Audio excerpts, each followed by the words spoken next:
किसने सोचा था कि एक साधारण सा कागज का पंखा जैकल के हाथों में आते ही ब्रिटेन के राष्ट्रपति को मारने का सबसे बड़ा हथियार बन जाएगा। इस बार जैकल सिर्फ बंदूक और गोली ही नहीं बल्कि कागज का एक छोटा सा पंखा भी साथ लाया था। जैकल ने राष्ट्रपति के आने से पहले प्रैक्टिस के लिए एक गोली चलाई। गोली 50 सेंटीमीटर दूर गिरी, जो जैकल जैसे स्नाइपर के लिए बहुत खराब बात थी। उसने जल्दी से अपने मन को शांत किया और दोबारा गोली चलाई। इस बार निशाना सही लगा और गोली राष्ट्रपति को चीरते हुए निकल गई। वह वहीं ढेर हो गया। तभी जैकल ने धीरे धीरे बंदूक खोली, उसे सूटकेस में रखा और कमरे में बिस्तर के नीचे बम लगा दिया। फिर बाहर निकलते समय उसने फायर अलार्म बजा दिया ताकि पुलिस वहां पहुंचे। पार्किंग में पहुंचकर उसने सूटकेस निकाला और दूसरी ऑडी कार में रख दिया। इसके बाद वह पहले से तैयार कार में सवार होकर तेजी से भाग गया। इस तरह वह चुपके से गायब हो गया। जब पुलिस उस बिल्डिंग में पहुंची तो खतरनाक ब्लास्ट हो गया और सारे सबूत भी उसी के साथ नष्ट हो गए। गैरेज की कार भी ब्लास्ट हो गई थी ताकि कोई निशान न बचे। यही एक टॉप स्नाइपर का तरीका था। लेकिन राष्ट्रपति की हत्या के बाद भागना इतना आसान नहीं था। जैकल ने पुलिस के शक से बचने के लिए शतरंज के खिलाड़ी का रूप ले लिया और शतरंज का सेट भी खरीद लिया ताकि पुलिस का ध्यान भटक सके। दूसरी तरफ पुलिस ने राष्ट्रपति के हत्यारे को ढूंढने के लिए बॉर्डर्स पर सख्त जांच शुरू कर दी थी। जैकल जब वहां पहुंचा तो उसने शांत रहकर कहा कि वह एक शतरंज खिलाड़ी है और एक गेम देखने आया है। पुलिस ने उसकी पहचान जांचने के बाद उसे गाड़ी में रखे डिब्बे को दिखाने को कहा। यही तो जैकल चाहता था, ताकि पुलिस वालों को यकीन हो जाए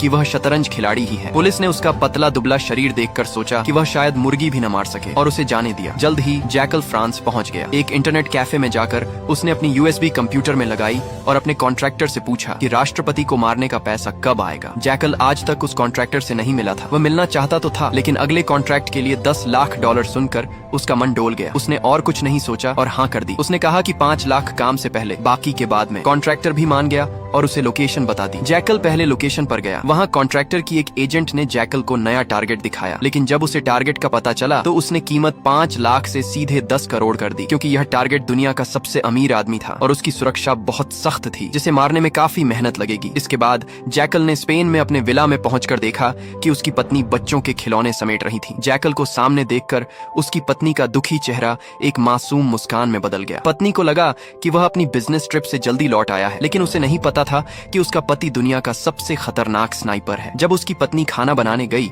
जैकल ने दरवाजा बंद किया और तिजोरी में अपनी बंदूक रख दी। फिर लैपटॉप पर कॉन्ट्रैक्टर से बात करने लगा। घर से निकलने के बाद उसे पता चला कि उसके स्पेन वाले विला में सब बदल गया है। उसकी पत्नी और ससुराल वालों ने उसका स्नाइपर वाला गुप्त कमरा ढूंढ लिया था, जहाँ कई देशों की करेंसी, नकली पासपोर्ट और एक पेशेवर मास्क रखा था। जैकल ये सब अपने फोन के सीसीटीवी में देख रहा था। उसकी पत्नी और ससुराल वाले हैरान थे। उसे डर था कि अगर उसके स्नाइपर वाले काम का पता उन लोगों को लगा तो उसकी पत्नी उसे छोड़ देगी। वह यही सोचते हुए गाड़ी चला रहा था कि अब वह अपनी पत्नी को कैसे समझाएगा। तभी उसका ध्यान भटका और उसकी कार एक ट्रक से टकरा गई। जैकल ने गाड़ी से उतरकर माफी मांगी और पैसे भी ऑफर की, लेकिन ट्रक ड्राइवर गुस्सैल था।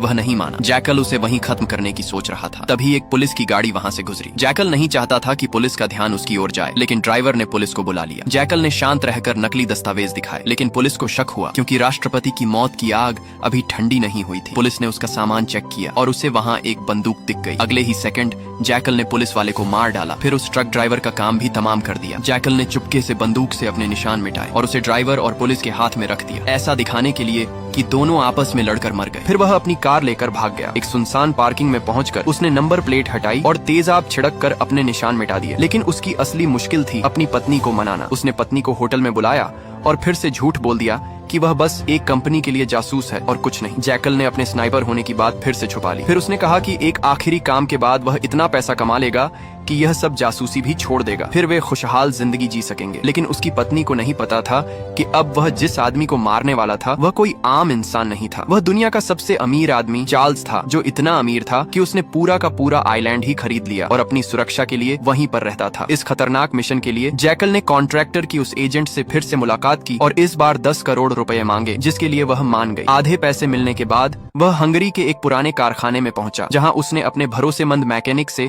मिशन के लिए खास हथियार तैयार करवाए। चार्ल्स 2 हफ्ते बाद एस्टोनिया में भाषण देने वाला था, जो जैकल का सबसे अच्छा मौका था, लेकिन वहां की सुरक्षा बहुत सख्त थी। मेटल डिटेक्टर ने उसका पर्स तक पकड़ लिया। इसीलिए जैकल ने एक खास ट्रिक का जूता बनाने की फरमाइश की, जिसमें स्नाइपर राइफल के हिस्से छुपाए जा सकते थे। ये जूता प्लास्टिक और हल्के धातु से बना था, ताकि वह लंगड़ाते हुए सिक्योरिटी चेक को पास कर सके। मैकेनिक ने 3D प्रिंटिंग फीलिंग से यह जूता बना दिया जो सिर्फ एक बार इस्तेमाल के लिए था। जैकल इसे आजमाने के लिए उत्साहित था, लेकिन उसे नहीं पता था कि पिछले मिशन में ब्रिटेन के राष्ट्रपति की हत्या के मामले में ब्रिटिश जासूस उसका पीछा कर रहे थे। वे जैकल को ट्रैक करते करते हंगरी के उसी कारखाने तक पहुंच गए जहां जैकल बंदूक की टेस्टिंग कर रहा था, लेकिन किसी तरह वह वहां से भाग निकला। अब उसने एक खास तरह का सूट पहना जिसमें उसने अपनी स्नाइपर राइफल फिट की। उसका टारगेट अब चार्ल्स था, जो अपने उस आइलैंड पर रहता था जहां 2 किलोमीटर के दायरे में खड़ी सुरक्षा थी। वहां किसी को मारने का तो दूर, कोई वहां भटक भी नहीं सकता था। लेकिन हमारा जैकल एक टॉप का स्नाइपर था। उसने देखा कि चार्ल्स हर सुबह समुद्र में तैरने के लिए आता है। उसने एक नाव किराए पर ली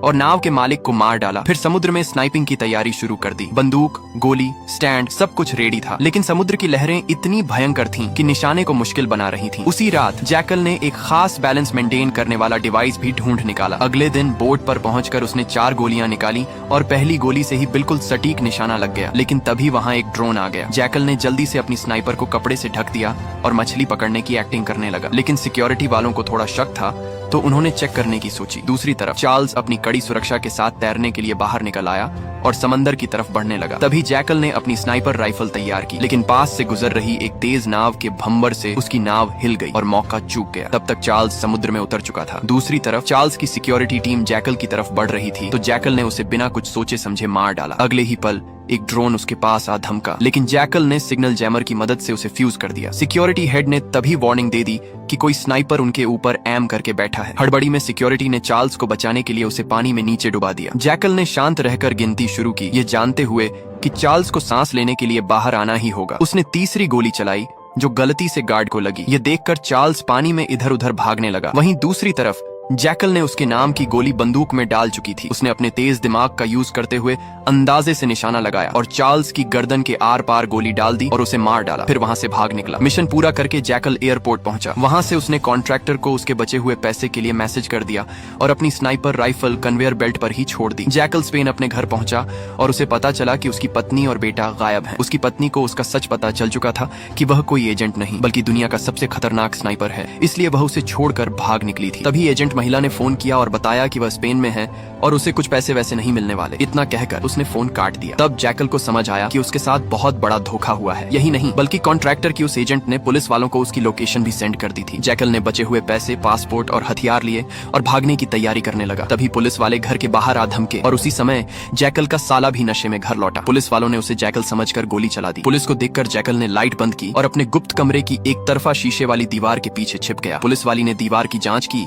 और दोनों दीवार के आमने सामने आ गए। थोड़ी देर बाद जैकल ने निशाना साधा, लेकिन उसका साथी बीच में आ गया और गोली से मारा गया। थोड़ी ही देर में जैकल ने उस लड़की को भी मार डाला। वहां से बच निकलने के बाद उसके सिर पर खून सवार था। जैकल ने ठान लिया था कि अब वह उस कॉन्ट्रैक्टर और उसकी एजेंट को ढूंढ ढूंढ कर मारेगा। लेकिन अभी उसकी सबसे बड़ी चिंता उसकी पत्नी और बेटे को वापस लाना था। उसने पत्नी को फोन किया, लेकिन उसने फोन कूड़ेदान में फेंक दिया। निराश जैकल हड़बड़ाहट में आगे बढ़ ही रहा था कि एक कार से उसकी कार की टक्कर हो गई और यहीं पर इस सीरीज का पहला सीजन खत्म होता है। नेक्स्ट सीजन अभी आया नहीं है। जैसे ही आता है उसकी एक्सप्लेनेशन भी आपको इसी चैनल पर मिल जाएगा। तो चैनल को लाइक और सब्सक्राइब करके रख लें। धन्यवाद।